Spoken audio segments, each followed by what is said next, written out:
Hey guys, so I just got off the phone with someone from my old high school who's coming to the University of Dundee, and one thing that we kept on talking about was like prices of like accommodation, cost of living, things like that. So I decided to do this really impromptu video on how to not go broke in uni. Now, uni is a time where you're not actually earning as much as you could, but you're spending a lot. But it's an investment period in which you hopefully see the returns of for the rest of your life. But I think that you can actually get through it if you make smart choices. You can get through it and minimize your debt if you would have debt after. So these are just some tips that I've used over the years that have kind of helped me be financially savvy. And let me be honest with you, I am not the most financially savvy person or the, best user of money, but I think that especially at times where I need to hold myself back a little bit, these are the things that I do that really, really work well for me. So the first thing to do is to set goals. Now, from my personal experience, I've tried to be like, okay, yeah, I have this amount of money, but I'm just going to be smart with my money and not waste my money on things. I think that can make you spend less money, but it's not very, very efficient because you need to sometimes step back and see what you're spending your money on, and how to sort of better spend and better allocate your money. So something that I do at the beginning of every month is I see how much I have. I see how much needs to go. So for example, I need to pay my phone bill. I need to pay my gym membership and sort of other commitments. So I take all of that away. I also think about like food, so how much would I typically spend. And when I'm setting goals, one thing that I find is really important is to be honest with yourself. If you go out for lunch every other day, right, and in your financial plan you don't incorporate that and you somehow think that you're never ever going to go for lunch, that is not smart. And I learned this from experience. So incorporate the fun things that you do. So I incorporate, meals out, nights out, anything really that I know that I'll do, I'll incorporate that. And another thing is that I also give myself some buffer space. Now, I think personally for me, it's really, really difficult to live on a very strict budget. So I always give myself a little bit of financial room to sort of,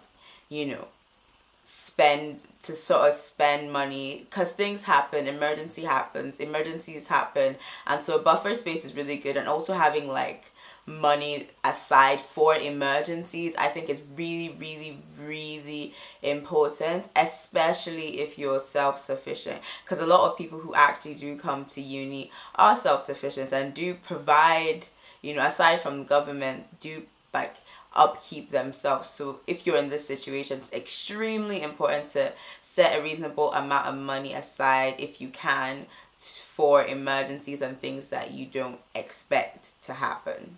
I think that something that I cannot stress enough is that price is not always equal to value. This has been really important to me because a lot of times I've engaged products and I thought, okay, if this product has a higher price, it's probably better and more value. And in a lot of situations, that is very true, but in a lot of situations, it is not. So for example, something that we do that I've talked in one of my previous vlogs about is the big giveaway. So this is a recycling campaign that we have here at the University of Dundee. When old residents are leaving halls, they can leave anything behind, really, and I've had to deal with some of these things. They can leave anything behind, and what happens is that we sort out through all those things and we bring the items of value in something called the big giveaway, which happens on the Sunday of moving in weekend. Now you will get some great things here and you will pay nothing for it, and so price is zero, but value can be really, really, really great. So always remember that price is not always equal to value. And something I always try to do is I always try to compare prices. Like, go back if you're wanting to buy something, especially if it's something that's expensive. or relatively expensive to what you'd usually spend, I always go back, see whether things are cheaper, see whether there's a student discount. Student discounts are my life. Student discounts and loyalty cards are my life, because they make things so much easier and so much cheaper, and I just think it's great. Always take your student card out. Always ask for a student discount. Sometimes it's kind of embarrassing because I'm at the till, about to pay, and I'm just like, do you have a student discount, please? I am a very broke university student.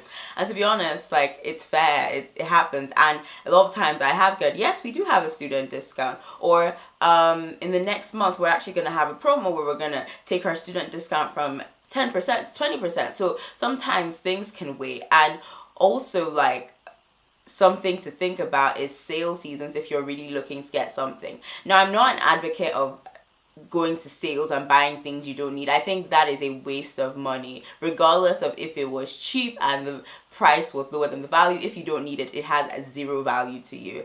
So if I need things, I always look for things like Black Friday, and the Overgate has this really good student night where they're insane sort of discounts all over the store. So if you're looking to buy like boots for uni or stuff like that, if you can wait, you should wait for times like that, and you should ask, when these sale seasons are coming up, because that can really make you up the value for the price you're paying. So something that I also think is mighty important is to keep records. I have this wee book I got from Paper Chase. Yes, I bought a book to help me sort of account for my money, but when my budget is really, I don't do this all the time, but when my budget is really tight, I literally write out how much I'm gonna spend, and everything I spend money on, I write it down, and that is fabulous for me. I also try to bring out the cash that I want to spend, because if I don't have the cash, I know I'm going over and above. And in these days of contactless payment, Apple Pay, I honestly have looked at my balance so many times and been like, where has it all gone, So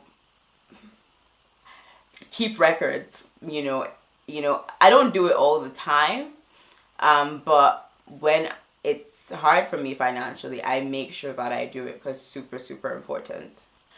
So the last thing I would say is that having a student job is a very good idea.